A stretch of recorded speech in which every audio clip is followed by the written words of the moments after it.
As a consumer, years ago, I played computer games like most of the people who went to college in the 70s on the mainframes after hours when I was supposed to be compiling runtime code.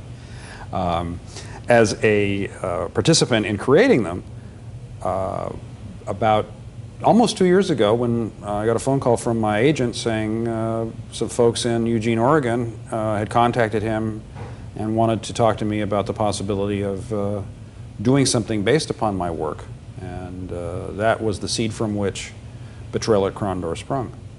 Well, the world of Midkemia began as a role-playing environment for a bunch of college students back in the 70s. Like kids everywhere, my friends in college and I were broke.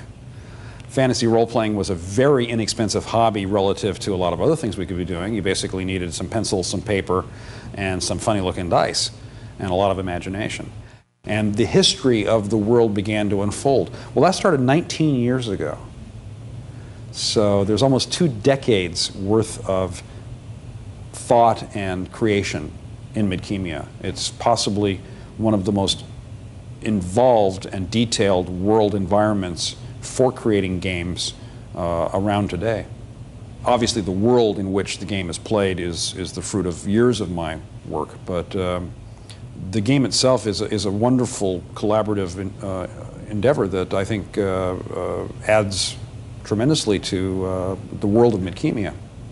When I do a book, I've got a totally limitless casting, special effects, costuming budget. You know, I can blow up a city, which I did in Darkness of Sethanon. I can make a character look and sound exactly like James Mason, and he's been dead for some number of years. I can have Sir Laurence Olivier delivering the King's Speech in the chapter, you know, at the end of Darkness of Sethanon, because it's all in my head. The characters in the game Betrayal at Krondor may not look exactly like I envision them, but that's fair, because what the reader of the book sees in their head doesn't match exactly what I envision. And their vision of that character from what I've described is just as valid as mine. Well, when I first played Betrayal at Krondor, it was a very odd, pleasant but odd experience to be encountering things in my world that I hadn't authored. It was surprising, and it was unexpected, and it was fun. It's interesting to see someone else who has some talent take your work and go do something original with it and bring it back to you, and to be presented with surprises. And I think that's the best part about it for me, is I was surprised by many things in Betrayal at Krondor. And of course, I'm never surprised in my own work, or rarely anyway. You know, I kind of know how the book's going to end when I start it.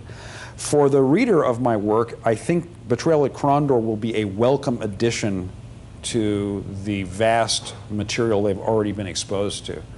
The fact that you're going back and visiting old friends is a lot of the appeal. It's new adventures with Jimmy the Hand and Prince Arutha, and some new characters, some people you've never met before. For somebody who's ignorant of my work, the game still stands on its own as a very enjoyable playing experience. What it is a novel, if you will, an interactive novel, that you are allowed to make decisions, where the author essentially turns to you on page 24 and says, fine, what do you want them to do next? And I think that's why it's a very different kind of role-playing game and a very different kind of experience for the readers. The action in Betrayal at Krondor occurs between the books Darkness at Sethanon and Prince of the Blood, about halfway between them, as a matter of fact. So for someone who's read the books, everything will flow very easily and be familiar. And for somebody who hasn't read the books, it's a nice computer game with some interesting environments and characters that maybe will interest them enough to go read the books. It's what's in any good adventure story. It's Robert Louis Stevenson's Kidnapped. It's Treasure Island. It's The Three Musketeers. It's daring do and adventure and mystery and magic and murder and mayhem and strange lands with foreign people and colorful characters. It's a Saturday matinee when you're 12 years old. It's a wonderful adventure.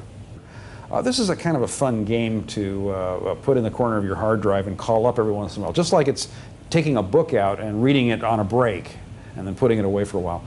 The game is designed so that you have bookmarks. Literally, they call them bookmarks, where you can say, I'm saving the game right here at this point, at any point in the game.